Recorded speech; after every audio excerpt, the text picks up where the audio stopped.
Namaskar. Vanakkam. Namaskaram. Sat Sri Akal. Namaskar. Namasté, le cinéma.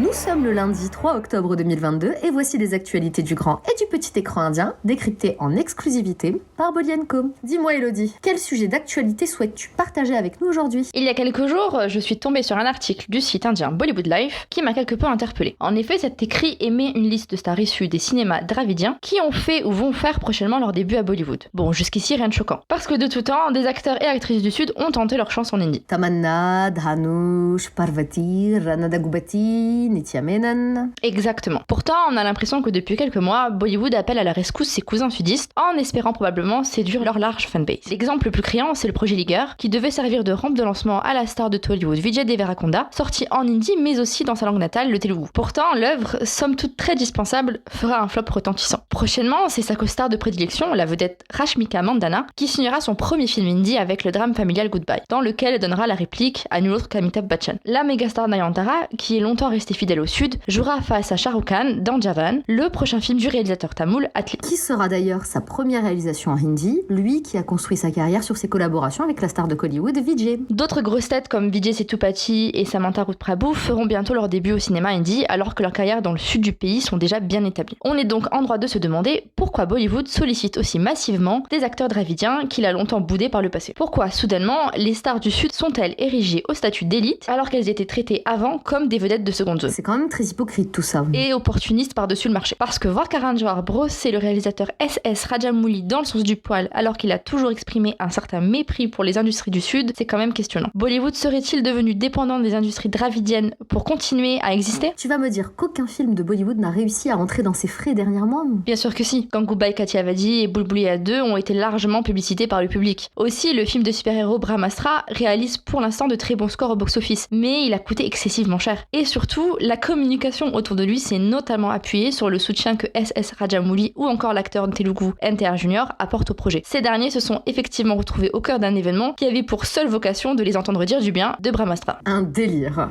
Sans oublier le fait que la superstar de Tollywood, Nagarjuna, faisait également partie du casting de l'œuvre et a été vachement mise en avant dans les actions de promotion. Et ce contrairement à Amitabh Bachchan, grand absent de ces événements. Difficile de dire combien de temps cela va durer. Les résultats box-office des prochains mois devraient nous éclairer sur la direction que prendra le cinéma hindi vis-à-vis de ses homologues. En tout cas, ce qui est sûr, c'est que Bollywood est à un tournant important de son histoire et il apparaît de plus en plus évident qu'il devra compter avec les artistes du Sud. Et c'est tant mieux pour nous. Asma, quels sont les films à découvrir de toute urgence cette semaine ? Vous pouvez retrouver au cinéma 3 métrages, très attendus des cinéphiles. 2 sorties sont à signaler chez Friday Entertainment. Nanevaruven, le dernier thriller de Selvaragavan avec Dhanush depuis le 29 septembre, et Vikram Vedha, version hindi du métrage d'action tamoul avec Hrithik Roshan et Saif Ali Khan, et c'est depuis le 30 septembre. J'ai hâte de les découvrir. Pour avoir déjà visionné Nanevaruven, c'est vraiment saisissant, alors tentez l'expérience. Chez United Films est en salle en ce moment le film événement Ponniyin Selvan One, signé Mani Ratnam avec un casting grand format constitué de Vikram, Karti, Trisha Krishnan ou encore Aishwarya Rai Bachchan. Notre critique très positive du film est d'ores et déjà disponible sur bollyandco.fr. Sur les plateformes de streaming, 2 métrages sont arrivés sur Netflix ces derniers jours. Le premier, c'est Ek Villain, le retour, avec Arjun Kapoor, Tara Sutaria et John Abraham. Ce thriller sexy de Mohit Suri est disponible depuis le 29 septembre et est sous-titré en français.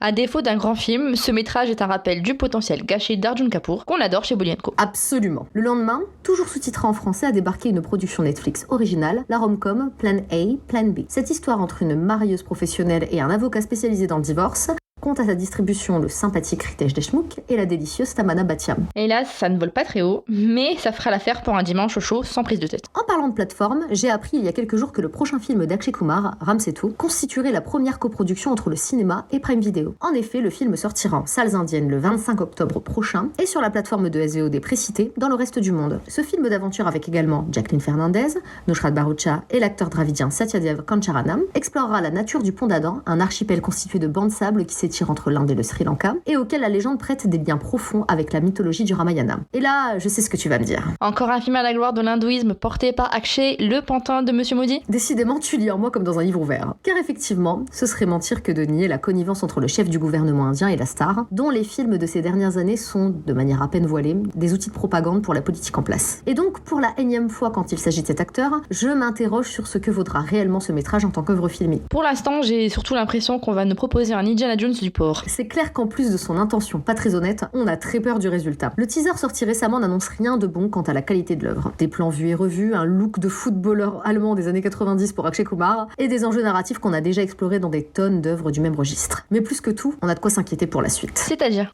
que jusque-là, les plateformes de SVOD étaient relativement épargnées par la censure comme par les directives gouvernementales. Là où Bollywood perdait de plus en plus en liberté de parole, les œuvres produites sur Netflix ou Prime Video demeuraient intouchables et pouvaient se permettre d'être plus engagées. On en a d'ailleurs eu l'illustration très récemment avec le film Jogi, Les Flammes de la haine, réalisé par Ali Abbas Zafar et qui revient sur les attaques subies par la communauté sikh à la suite de l'assassinat d'Indira Gandhi. Une œuvre courageuse qui n'hésite pas à dénoncer les méfaits de la police de l'époque. Truc absolument inimaginable dans un film indie qui sortirait aujourd'hui sur grand écran. Mais du coup, si Akshay Kumar commence à attaquer le terrain des plateformes, on peut craindre que la propagande qu'il soutient ne s'étende à la SVOD, jusqu'à y imposer les mêmes limites. Netflix, Prime Video et leurs cousins indiens pourraient-ils un jour perdre leur indépendance ? On espère de tout cœur que ça ne sera pas le cas.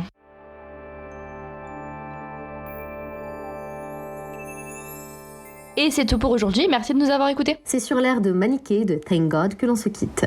L'occasion pour moi de vous rappeler que cette comédie signée Indra Kumar sortira le 25 octobre prochain au cinéma. Surtout, ce titre lance la carrière à Bollywood de la chanteuse sri-lankaise Yohani, révélation de la plateforme TikTok.